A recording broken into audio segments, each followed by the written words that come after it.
नमस्ते। आपके लिए एक और रीडिंग लेके आई हूँ जिसका आज का टॉपिक रहेगा आखिर आप इनसे मिले ही क्यों। जब आपको बिछड़ना ही था या आपके जीवन में कोई नया व्यक्ति है तो क्यों मिले हैं आपसे ये सब। तो ये देखेंगे नए व्यक्ति के बारे में है ये रीडिंग या पुराने व्यक्ति यानी कि नेक्स्ट या एक्स के बारे में है, यही देखने की कोशिश करेंगे टैरो कार्ड के माध्यम से। ये तो कार्ड निकलेंगे तब पता चलेगा। तो ये जनरल रीडिंग है, आपसे रिजोनेट हो भी सकती नहीं, जितना आपसे रिजोनेट होती है वो आपके लिए, मेल फीमेल दोनों के लिए ये रीडिंग है।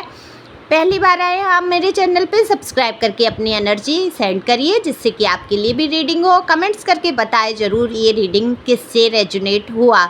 लाइक तो बनता ही बनता है, शेयर कर सकते हैं।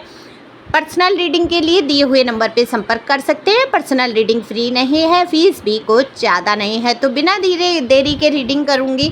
आखिर इनसे मिले ही क्यों, ये देखना है कार्ड के माध्यम से। देखो कार्ड मैंने पहले ही शफल कर लिए हैं, तो बिल्कुल मैं यहाँ पर देख पा रही हूँ कि आपके जीवन की कहानी बड़ी ही अद्भुत और अनोखी रही है।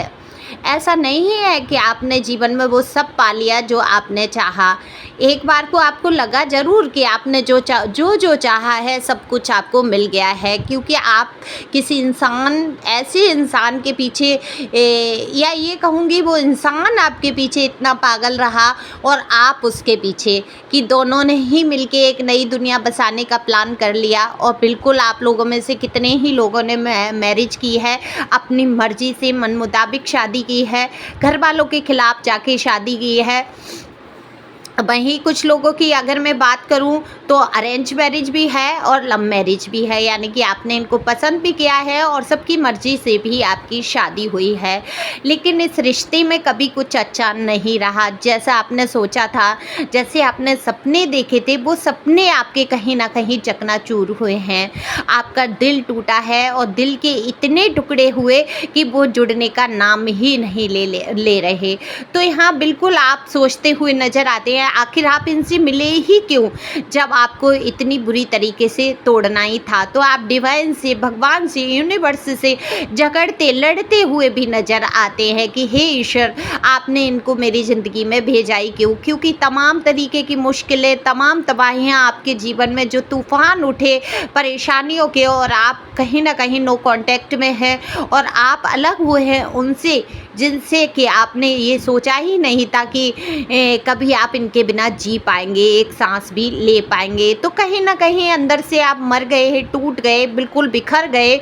लेकिन कहते हैं ना कि प्यार तो एक ऐसी चीज़ है जो कभी ख़त्म ही नहीं होता। इंसान चला जाता है ज़िंदगी से, चाहे मर के चला जाए, चाहे धोखा दे के चला जाए, गुस्सा रहती है, नफ़रत रहती है, दिल में कितने ही तमाम प्रकार के प्रश्न आपके उठते रहते हैं। लेकिन यहाँ मैं बहुत तारीफ़ करूँगी आप लोगों में से कुछ लोग ऐसे हैं जिनके दिल में जलन नफ़रत के भाव ही नहीं आ पाते इस इंसान के प्रति। बहुत प्यार, इतना प्यार भरा इस इंसान के लिए दिल में, और इस इंसान ने हमेशा आपको दुत्कारा है, हमेशा दूर किया है। देखो अगर मैं इस इंसान की बात करूं जो आपकी ज़िंदगी में आए, इनके दिल में आपके लिए प्यार बहुत है। फिर मैं कहूँगी आप चाहे अलग हो रहे हैं, चाहे कभी ज़िंदगी में मिले ना मिले, पर इस इंसान के दिल में भी आपके लिए प्यार है। पर ये इंसान समझ नहीं पाता, बिल्कुल सोच नहीं पाता है कि किस तरीके से आपके सामने आए, किस तरीके से आपका सामना करे, क्योंकि इसने आपको कष्ट बहुत पहुँचाया है लोगों की बातों में आकर, लोगों की बहुत सुना है। देखो सबसे पहले कहते हैं ना कि घर के कुत्ते को भी अहमियत दी गई और आपको सबसे बाद में लिया गया।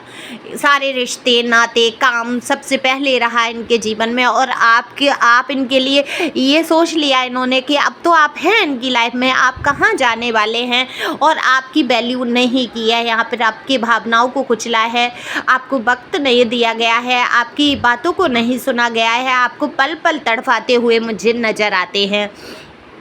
तो वहीं आप सोचते हुए नज़र आ रहे हैं, चलो फिर से एक बार बिछड़ जाते हैं, तेरे इश्क में पड़ जाते, कि फिर से अजनबी बन जाते हैं, फिर से हम दोस्ती कर लेते हैं और फिर से ऐसा कुछ हो जाए ईश्वर कि मेरी लाइफ में ये इंसान आ जाए। तो आपसे बातचीत करना चाहते हैं, कम्युनिकेशन का यहाँ पे कार्ड आ जाता है, बॉन्ड के कार्ड जहाँ आ जाते हैं बिल्कुल बता देते हैं कि आपसे बातचीत करना चाहते हैं और कहीं ना कहीं एक कर्माज है कुछ, जिसकी वजह से आप दोनों के बीच में ये सारी चीज़ें हुई।